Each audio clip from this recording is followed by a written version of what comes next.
Beautiful Urdu stories کے ناظرین السلام علیکم۔ استاد ایک طالب علم کو 3 کھلونے دکھاتا ہے اور طالب علم سے فرق معلوم کرنے کو کہتا ہے۔ تینوں کھلونے اپنی شکل، سائز اور مواد میں ایک جیسے دکھتے ہیں۔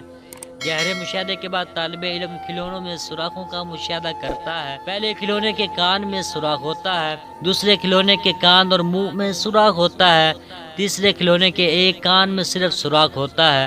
سوئی کی مدد سے طالب علم سوئی کو پہلے کھلونے کے کان کے سوراخ میں ڈالتا ہے اور وہ دوسرے کان سے سوئی باہر نکل پڑتی ہے۔ دوسرے کھلونے کے کان میں سوئی ڈالتا ہے تو وہ سوئی منہ سے باہر نکلتی ہے، اور تیسرے کھلونے میں جب سوئی ڈالتا ہے تو وہ سوئی باہر نہیں نکلتی۔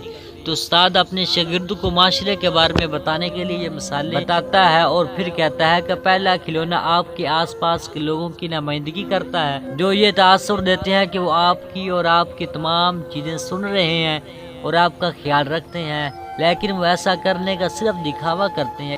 آپ نے ان کو گن کر جو باتیں کہی تھی وہ ختم ہو گئی، اس لیے اپنے ارد گرد اس قسم کے لوگوں سے بات کرتے وقت محتاط رہیں جو آپ کی پرواہ نہیں کرتے۔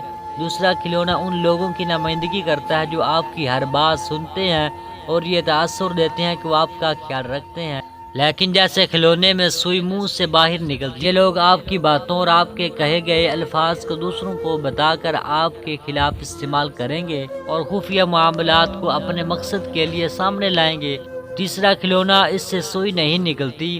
اس قسم کے لوگوں پر اعتماد برقرار رکھیں، وہ وہی ہیں جن پر آپ اعتماد کر سکتے ہیں۔ ہمیشہ ایسے لوگوں کی صحبت میں رہیں جو وفادار اور قابل اعتماد ہوں۔ لوگ جو آپ کی باتوں کو سنتے ہیں ہمیشہ وہ نہیں ہوتے جن پر آپ اعتماد کر سکتے ہیں، جب آپ کو ان کی سب سے زیادہ ضرورت ہوتی ہے۔ تو دوستو امید کرتا ہوں آپ کو یہ کہانی بہت اچھی لگی ہوگی۔